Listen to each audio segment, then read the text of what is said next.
Hello friends, mwaramutse mute cyangwa se mwiriwe mute? Yes, mbanje kubasuza by'umwihariko nshimira abakoze subscribe kuri channel yanjye, nshimira abakoze like, nshimira abasharinga video zanjye, nshimira abatanga ibitekerezo byabo muri comment. Mwarakoze cyane rwose, Imana ibahe umugisha, duhari ku bwanyu.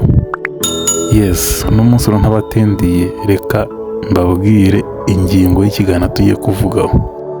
Ingingo iravuga ngo icyubahiro nomero ya mbere hagati y'umugore n'umugabo, bityo umuryango ubeho neza ari ugizwe n'umugabo n'umugore ndetse n'abana. Ntabatindiye, reka dutangire. Kuri iyi si nta mugabo wishimira kubona umwana we akurira mu buzima bubi. Nanone ikindi, nta mugabo wishimira kubona umwana we akuzwa na nyina gusa. Kandi ngo nta kibabaza umugabo cya mbere nko kubona umwana we arerwa n'umugabo utari se.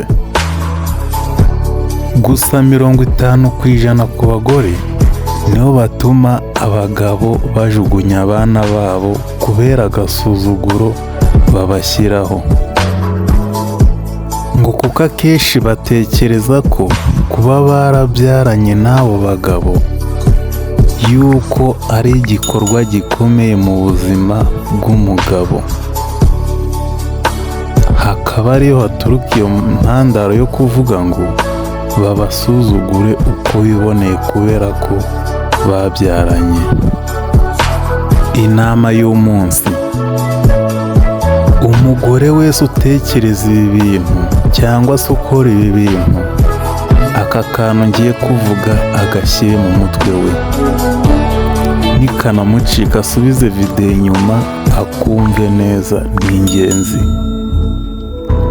Ni ukuvuga ngo umugabo niba agushatse agashora amafaranga yakagukwa, mugasezerana mugakora ubukwe, mukabyereka imiryango yanyu, inshuti n'abavandimwe bakishima, ni ukuvanga ibyo byose abikora kubera ko agukunze.